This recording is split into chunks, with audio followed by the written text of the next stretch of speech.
Israel sudah berdiri di Palestina selama kurang lebih 60 tahun. Jumlah yang sangat lama. Mereka menjajah Palestina dan hanya menyisakan Gaza saja yang belum futuh mereka taklukkan. Di Gaza, ada sebuah tembok besar yang tak pernah berhasil diruntuhkan oleh Israel. Lalu, bagaimanakah Israel berdiri? Gerakan antisemit di seluruh dunia melahirkan reaksi balik berupa gerakan Zionisme sedunia, yang digagas oleh Dr. Theodor Herzl, 1896, seorang Yahudi Hongaria di Paris. Menurut Herzl, satu-satunya obat mujarab untuk menanggulangi antisemitisme adalah dengan menciptakan suatu tanah air bagi bangsa Yahudi. Melalui pamfletnya yang berjudul Der Judenstaat, Herzl mulai mempropagandakan cita-citanya tersebut. Awalnya Herzl belum menegaskan di mana letak tanah air bangsa Yahudi akan dibangun. Mula-mula disebut Argentina atau Palestina. Tetapi dalam Kongres Kaum Zionis pertama di Basel, Swiss tahun 1897, mereka menetapkan Palestina sebagai pilihannya. Alasan pemilihan Palestina adalah latar belakang historis untuk mengembalikan Haikal Sulaiman, yang merupakan lambang puncak kejayaan kerajaan Yahudi di tanah Palestina, sekitar 975-935 sebelum Masehi. Maka, sejak tahun 1930 eksodus Yahudi dari Eropa ke Palestina meningkat tajam, terutama pada era Nazi Jerman, Perang Dunia Kedua. Berdirinya Israel tidak lepas dari keruntuhan kekhalifahan. Khalifah Turki Utsmani, Sultan Abdul Hamid sebagai penghalang terbesar diturunkan sebagai khalifah oleh Gerakan Turki Muda. Waktu itu, tahun 1909, Sultan Abdul Hamid mengeluarkan pernyataan keras kepada Yahudi, "Seandainya kalian membayar dengan seluruh isi bumi ini, aku tidak akan menerima tawaran itu. 30 tahun lebih aku mengabdi kepada kaum muslimin dan kepada Islam itu sendiri. Aku tidak akan mencoreng lembaran sejarah Islam yang telah dirintis oleh nenek moyangku, para sultan dan Khalifah Utsmaniyah. Sekali lagi aku tidak akan menerima tawaran kalian." Tidak heran kalau kemudian Yahudi berkonspirasi menghancurkan Sultan Abdul Hamid.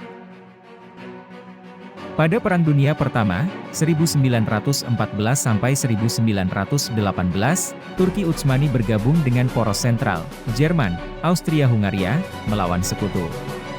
Namun pada 1916, Inggris dan Prancis berkongkal-lingkong untuk membagi wilayah Timur Tengah dan terkenal dalam perjanjian Sykes-Picot.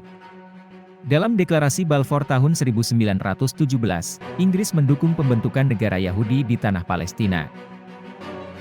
Berikut adalah isi surat dari Arthur James Balfour yang berdiri di belakang perjanjian laknat itu.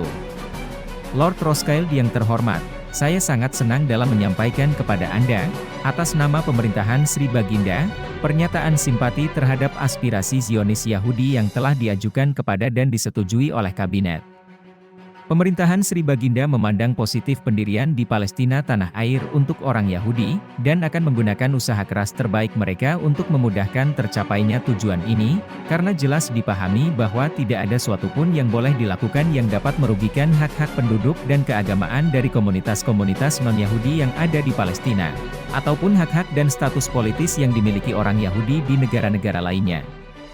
Saya sangat berterima kasih jika Anda dapat menyampaikan deklarasi ini untuk diketahui oleh Federasi Zionis.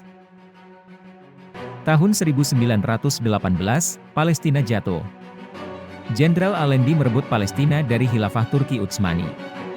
Setahun kemudian, secara resmi mandat atas Palestina diberikan kepada Inggris oleh LBB. Pada tahun 1947, PBB dengan sewenang-wenang membagi dua wilayah Palestina. 1948 menjadi tahun bersejarah bagi Yahudi karena merupakan tahun deklarasi pembentukan Israel. Tepat hari berakhirnya mandat dan penarikan pasukan Inggris dari Palestina dideklarasikan pendirian negara Israel, 14 Mei 1948. Tapi tahukah kamu bahwa di tahun yang sama, beberapa bulan sebelum berdirinya negara Israel tepatnya tanggal 17 Januari 1948 terjadi peristiwa yang hampir sama di Indonesia, yaitu dibuatnya garis Van Mook, atau juga dikenal dengan garis status quo. Dinamakan berdasarkan Hubertus van Mook, adalah perbatasan buatan yang memisahkan wilayah milik Belanda dan Indonesia pada masa Revolusi Nasional Indonesia. Perbatasan ini diciptakan setelah perjanjian Renville pada Januari 1948 yang mengakhiri operasi agresi militer Belanda I. Garis ini dikelilingi oleh tanah tak bertuan yang mencakup wilayah sepanjang 10 hingga 15 km. Peristiwa yang melatar belakangi peristiwa itu adalah upaya untuk menyelesaikan konflik Indonesia-Belanda secara damai dengan membentuk Komisi Tiga Negara yang terdiri dari Belgia yang dipilih oleh Belanda, Australia yang dipilih oleh Indonesia, dan Amerika Serikat yang disetujui kedua belah pihak. Pada 29 Agustus 1947, Belanda memproklamirkan garis Van Mook yang membatasi wilayah Indonesia dan Belanda. Republik Indonesia menjadi tinggal sepertiga Pulau Jawa dan kebanyakan pulau di Sumatera, tetapi Indonesia tidak mendapat wilayah utama penghasil makanan. Blokade oleh Belanda juga mencegah masuknya persenjataan, makanan dan pakaian menuju ke wilayah Indonesia. Pemerintah RI dan Belanda sebelumnya pada 17 Agustus 1947 sepakat untuk melakukan gencatan senjata hingga ditandatanganinya persetujuan Renville, tetapi pertempuran terus terjadi antara tentara Belanda dengan berbagai laskar-laskar yang tidak termasuk TNI. Dan sesekali unit pasukan TNI juga terlibat baku tembak dengan tentara Belanda, seperti yang terjadi antara Karawang dan Bekasi.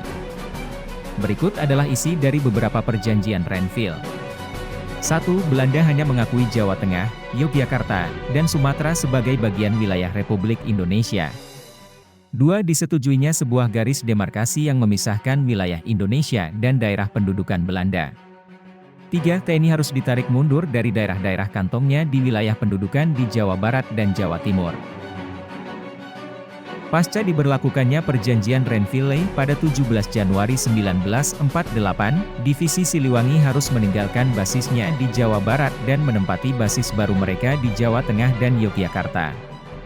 Keputusan itu diterima setengah hati oleh pihak tentara. Menurut buku Siliwangi dari masa ke masa, ditulis oleh Sejarah Militer Daerah Militer 4 Siliwangi atau Sendam 4 Siliwangi, kendati pada akhirnya menerima keputusan untuk mengosongkan Jawa Barat. Namun diam-diam Panglima Besar Jenderal Sudirman telah menugaskan salah seorang perwira intel dari Divisi Siliwangi, Letnan Kolonel Soetoko, untuk tetap mengkoordinasikan perlawanan bersenjata di Tanah Pasundan. Lewat Sutoko lah kemudian pada 18 Januari 1948, berdiri Brigade Citarum. Brigade ini kemudian membawahi unit-unit dari beberapa batalion Divisi Siliwangi yang tidak ikut hijrah. Di antaranya, Batalion Sugiarto, Jaja Pangrerot, di wilayah Cililin, sebagian anggota Batalion Sudarman di Tasikmalaya, Batalion Hadi di Sumedang, sebagian Batalion Kemal Idris di Sukabumi Cianjur, Satuan Pemberontak 88 pimpinan Letnan Kolonel Usman Sumantri di Purwakarta Karawang dan Laskar Wanita Indonesia, LASWI.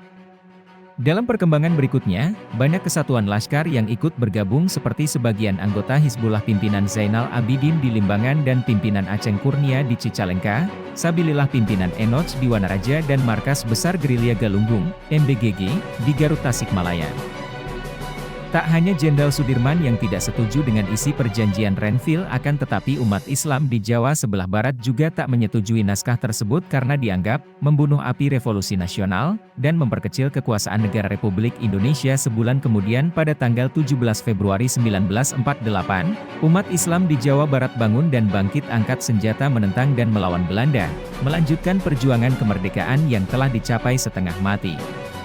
Wilayah-wilayah lain yang ikut berjuang melakukan perlawanan antara lain, Karesidenan Cirebon dan Priangan Karesidenan Pekalongan dan Banyumas. Raden Oni yang ketika itu menjabat sebagai pimpinan Sabilillah mengadakan pertemuan dengan Sekar Maji Marijan Kartosoewiryo untuk membicarakan dan menganalisis situasi politik dan militer yang berkembang.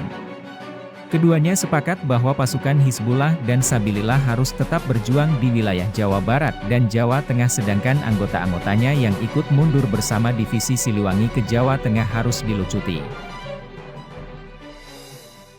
Sementara itu, Partai Masyumi menolak keras perjanjian Renville karena dianggap sangat merugikan Indonesia. Sebagai bentuk penolakan itu, sehari sebelum persetujuan itu ditandatangani, tanggal 16 Januari 1948, Masyumi menarik mundur menteri-menterinya dari Kabinet Amir Syarifuddin. Langkah Masyumi ini diikuti oleh Partai Nasionalis Indonesia atau PNI. Akibatnya, pada tanggal 23 Januari 1948, Amir Syarifuddin menyerahkan mandat kepada Presiden Soekarno. Penyerahan mandat itu menandai bubarnya Kabinet Amir Syarifuddin. Jika dilihat lebih detail, naskah Renville lebih tidak berharga daripada naskah Linggarjati, baik dilihat dari sudut politik, maupun ditinjau dari jurusan militer. Daerah Republik yang sejak naskah Linggarjati hanya meliputi Jawa dan Sumatera saja, maka dengan naskah Renville lebih merosot lagi, sampai batas demarkasi Van Mook. Di luar daripada itu merupakan tanah pendudukan, persiapan jajahan.